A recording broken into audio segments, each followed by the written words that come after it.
여러분, 혹시 이런 생각 해보신 적 있으신가요? 나이가 드니 여기저기 아프고 친했던 친구들은 하나 둘 떠나고 내 인생이 빈 껍데기처럼 느껴진다는 생각 말입니다.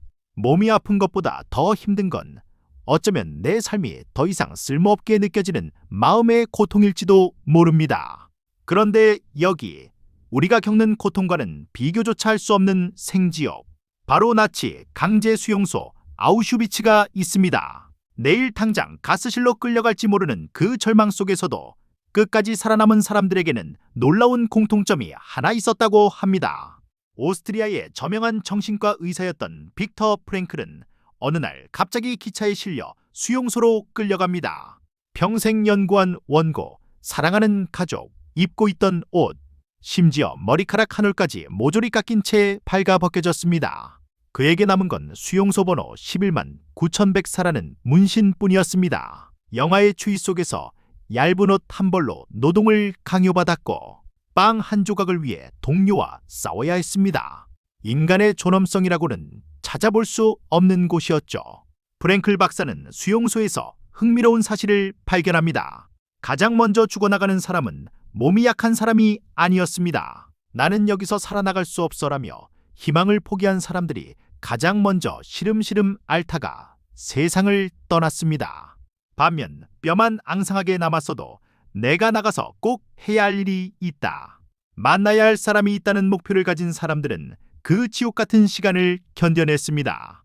어느 날 프랭클은 퉁퉁 부은 발로 진흙탕을 걸으며 생각했습니다. 나치 대원들이 내 옷을 뺏고 내 몸을 때리고 내 빵을 뺏을 수는 있다. 하지만 내가 이 상황을 어떻게 받아들일지, 내 마음가짐을 선택할 자유만큼은 절대 뺏을 수 없다. 그는 이것을 인간의 마지막 자유라고 불렀습니다. 상황은 바꿀 수 없어도 태도는 내가 정한다는 것이죠.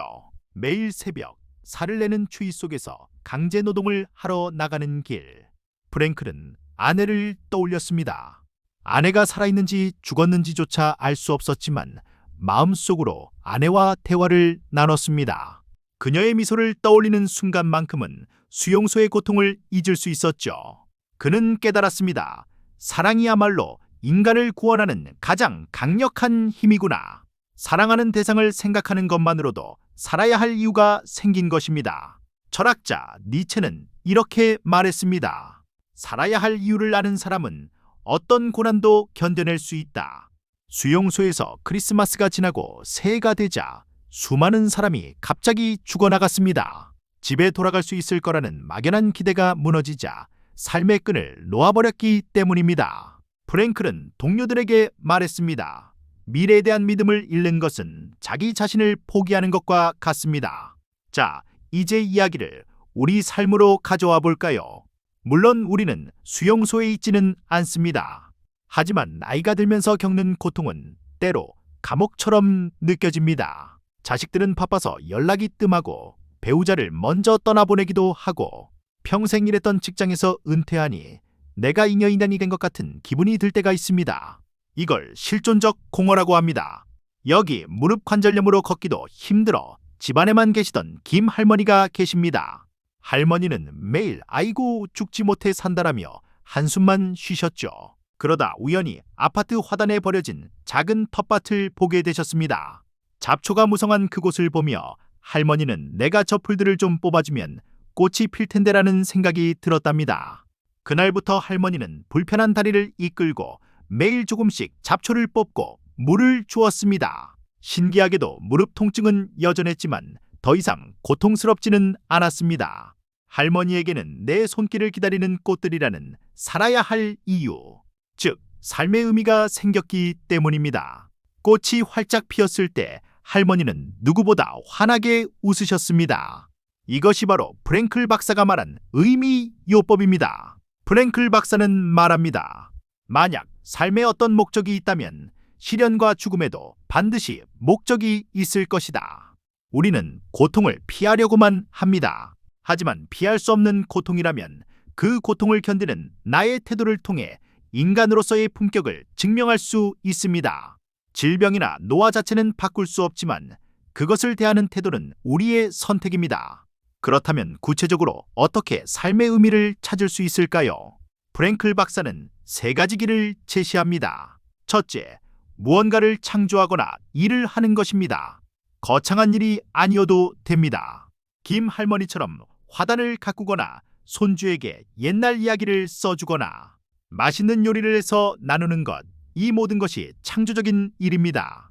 둘째, 어떤 대상을 만나거나 사랑하는 것입니다. 꼭 사람이 아니어도 됩니다. 자연을 깊이 체험하는 것도 포함됩니다. 수용소 이동 중 기차 철창 사이로 보았던 노을, 아침 숲의 냄새, 이런 사소한 아름다움에 감동하는 순간 우리는 살아있음을 느낍니다. 사랑하는 가족, 친구, 반려견을 아끼는 마음도 우리 삶을 의미 있게 만듭니다. 셋째, 피할 수 없는 시련에 대한 태도입니다. 이것이 가장 중요합니다. 도저히 바꿀 수 없는 절망적인 상황에서도 우리는 용기를 낼 수 있습니다. 내가 이 고통을 의연하게 견뎌냄으로써 내 삶의 마무리를 아름답게 완성하겠다는 결심, 그것이 인간을 위대하게 만듭니다. 프랭클 박사는 이를 신경증이라는 말을 했습니다. 평일엔 바빠서 모르다가 일요일처럼 한가해지면 밀려오는 공허함을 말합니다. 은퇴한 시니어분들이 매일 겪는 감정일 수도 있습니다. 이럴 땐 질문을 바꿔보세요. 인생이 나에게 무엇을 해주길 바라지 말고 인생이 나에게 무엇을 원하고 있는지 물어보세요. 지금 이 순간 나의 인생은 나에게 어떤 행동을 기대하고 있을까요? 거창한 답이 아니어도 됩니다. 옆집 사람에게 따뜻한 말 한마디 건네는 것, 아픈 내 몸을 위해 좋은 음식을 챙겨 먹는 것, 오늘 하루 감사한 일세 가지를 적어보는 것, 이 작은 행동들이 모여 삶의 의미가 됩니다. 수용소에서도 유리조각으로 면도를 하며 삶의 의지를 다졌던 프랭클처럼 우리도 매일 아침 거울을 보며 나에게 미소를 지어주는 건 어떨까요? 많은 분이 지나간 청춘을 아쉬워합니다. 하지만 프랭클 박사는 말합니다. 과거는 사라지는 것이 아니라 영원히 보존되는 것이다. 여러분이 젊은 시절 땀 흘려 일한 것, 자녀를 사랑으로 키운 것, 고통을 이겨낸 그 모든 역사는 여러분의 과거라는 창고 속에 안전하게 저장되어 있습니다. 그 누구도 그것을 지울 수 없습니다. 그러니 지나간 세월을 슬퍼하지 말고 내가 쌓아온 그 풍성한 창고를 자랑스러워하세요. 프랭클은 비극 속에서도 낙관을 잃지 않는 비극적 낙관주의를 강조했습니다. 죽음 앞에서도 유머를 잃지 않는 것. 수용소 동료들은 가끔 배고픔을 잊으려 미래의 만찬에 대해 농담을 주고받았습니다. 힘들수록 유머를 찾으세요. 웃음은 영혼의 방탄조끼입니다. 오늘 하루 억지로라도 한번 크게 웃어보세요. 빅터 프랭클은 수용소에서 해방된 후 92세까지 장수하며 전 세계에 희망을 전했습니다. 그는 이렇게 말했습니다. 인간은 어떤 조건 하에서도 의미를 찾을 수 있는 존재다. 여러분의 남은 생도 마찬가지입니다. 늙음은 벌이 아니라 삶을 완성해가는 과정입니다. 여러분의 주름 하나하나는 시련을 견뎌낸 훈장입니다. 오늘 이야기를 정리해봅니다. 첫째, 어떤 상황에서도 태도를 선택할 자유는 나에게 있다. 둘째, 사랑하고 일하고 고통을 의연하게 견디는 것에서 삶의 의미를 찾자. 셋째, 내 인생이 나에게 무엇을 원하는지 귀 기울이자. 여러분은 존재 자체만으로도 이미 충분히 훌륭하게 살아오셨습니다. 오늘 영상이 여러분의 마음에 작은 위로가 되었다면 지금 바로 내 삶의 의미는 무엇인지 댓글로 한번 적어보세요. 가족, 건강, 혹은 오늘 마신 커피 한 잔도 좋습니다. 적는 순간 그것은 더 큰 의미가 됩니다.